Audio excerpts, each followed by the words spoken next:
Assalamualaikum warahmatullahi wabarakatuh. Berjumpa kembali dengan Ibu Rinda dalam video pembelajaran Sosiologi SMA kelas 10 semester 1. Pada video sebelumnya kita sudah membahas tentang pengertian dan objek kajian sosiologi. Maka pada kesempatan kali ini kita akan membahas tentang ciri-ciri dan hakikat sosiologi. Sosiologi sebagai ilmu pengetahuan memiliki 4 ciri-ciri. Yang pertama empiris, yang kedua teoritis, yang ketiga kumulatif, dan yang keempat non-etis.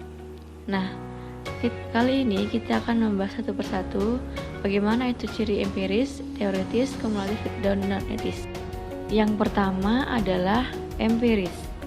Sosiologi mempelajari fenomena yang terjadi di masyarakat berdasarkan fakta melalui hasil observasi atau penelitian, dan hasilnya tidak bersifat spekulatif. Jadi, empiris di sini ketika sosiologi itu melihat suatu fenomena yang berhubungan dengan masyarakat harus berdasarkan observasi, pengamatan langsung. Kita melihat langsung kejadian sesungguhnya seperti apa di lapangan. Dan ini tidak bisa bersifat spekulatif, tidak bisa menduga-duga.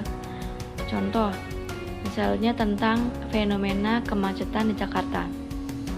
Nah, dalam hal ini berarti kalau secara empirisnya kita harus benar-benar mendapatkan informasi yang tepat tentang fenomena kemacetan yang ada di Jakarta. Kita terjun langsung ke lapangan, kita ke Jakarta, melihat seperti apa fenomenanya yang terjadi di masyarakat. Jadi hasilnya pun dapat dibuktikan secara nyata, tidak menduga-duga. Yang kedua, teoritis. Seperti apa teoritis itu? Di mana sosiologi menjelaskan atau menyusun sebuah abstraksi atau pengambilan kesimpulan dari hasil pengamatan yang disusun secara logis untuk tujuan mencari sebab akibat dari fenomena sosial.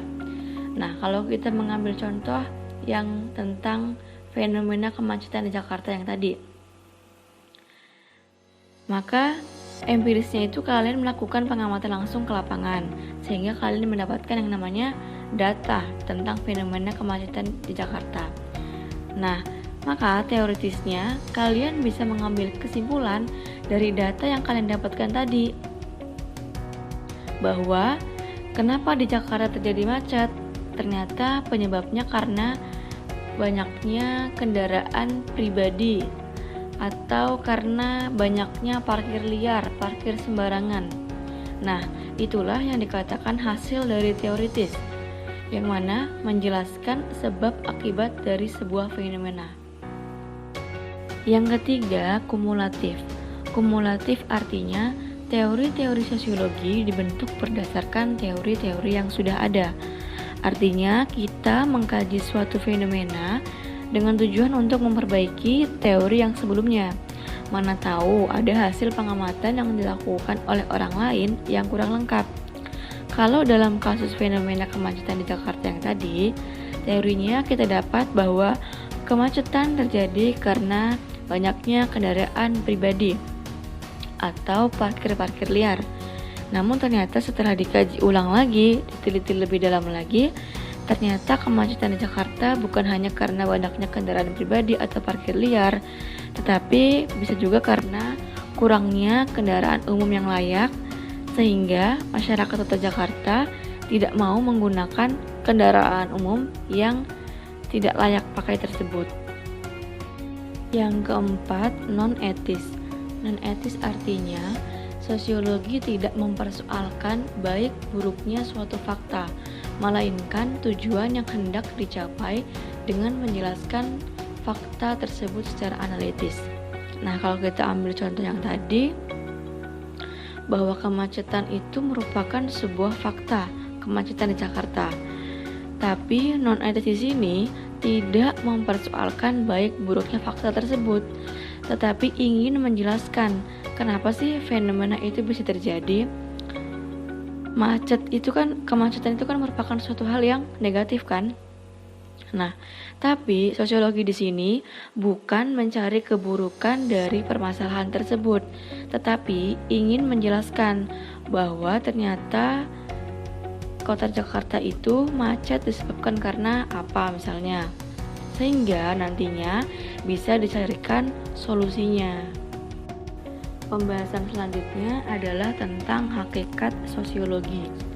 Nah, hakikat sosiologi di sini ada beberapa, diantaranya adalah 1.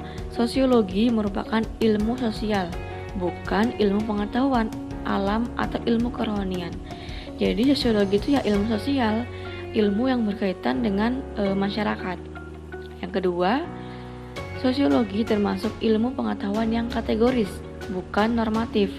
Artinya, sosiologi membatasi pembahasan pada apa yang sedang terjadi, bukan apa yang akan terjadi.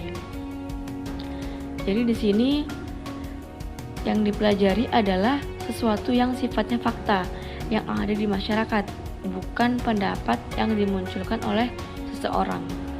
Contohnya masalah sosial pelacuran misalnya, di mana dalam hal ini sosiologi membahas tentang seperti apa pelacuran itu dan faktor apa saja yang menyebabkan seseorang bisa menjadi seorang pelacur. Jadi sosiologi itu bukan membahas tentang seharusnya seorang itu tidak menjadi pelacur, bukan ya. Jadi itu yang dinamakan ilmu kategoris.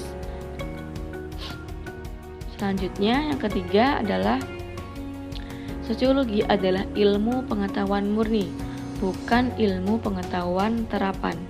Nah, di sini ilmu pengetahuan murni itu yang bertujuan untuk mengembangkan dan meningkatkan mutunya, dimanfaatkan oleh masyarakat. Sedangkan kalau yang terapan itu bertujuan untuk mencari solusi dari suatu permasalahan. Contoh, ketika seorang sosiolog ingin meneliti tentang kehidupan para pemulung misalnya, maka seorang sosiolog tersebut menyamar sebagai seorang pemulung dengan tujuan untuk mengetahui seperti apa kehidupan yang dijalani oleh para pemulung tersebut. Nah, sosiolog di sini bukan bertujuan untuk mencari solusi, namun mencari fakta seperti apa yang dijalani oleh para pemulung tersebut. Itulah yang dikatakan sosiologi adalah ilmu pengetahuan murni. Nah, lanjut yang keempat, sosiologi merupakan ilmu pengetahuan yang abstrak. Artinya, sosiologi melakukan pengamatan terhadap bentuk dan pola yang terjadi dalam masyarakat, bukanlah merupakan wujud konkret. Jadi abstrak itu artinya sesuatu yang tidak bisa terlihat, tidak berwujud.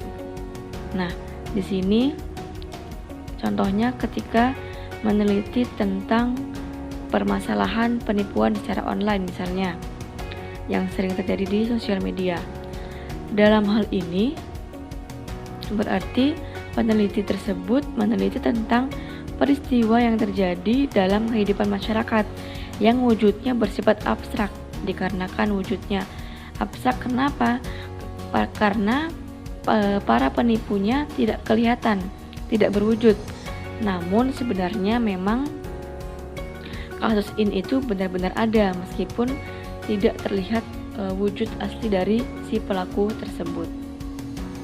Nah, yang kelima, sosiologi memiliki tujuan menghasilkan pola-pola umum di masyarakat.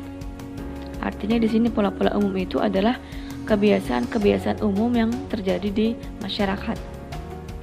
Yang keenam, sosiologi adalah ilmu yang rasional dan terkait dengan metode yang digunakannya. Jadi, sosiologi itu ilmu yang masuk akal, menggunakan rasio, bukan menggunakan perasaan.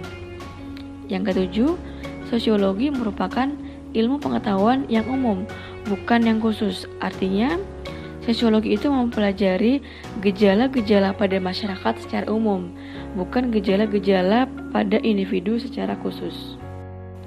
Nah, baiklah, itu tadi pembahasan kita tentang ciri-ciri sosiologi dan hakikat sosiologi. Bisa dimengerti ya? Nah, mungkin cukup sekian saja untuk video pembelajaran kali ini. Sampai jumpa di video pembelajaran selanjutnya. Wassalamualaikum warahmatullahi wabarakatuh.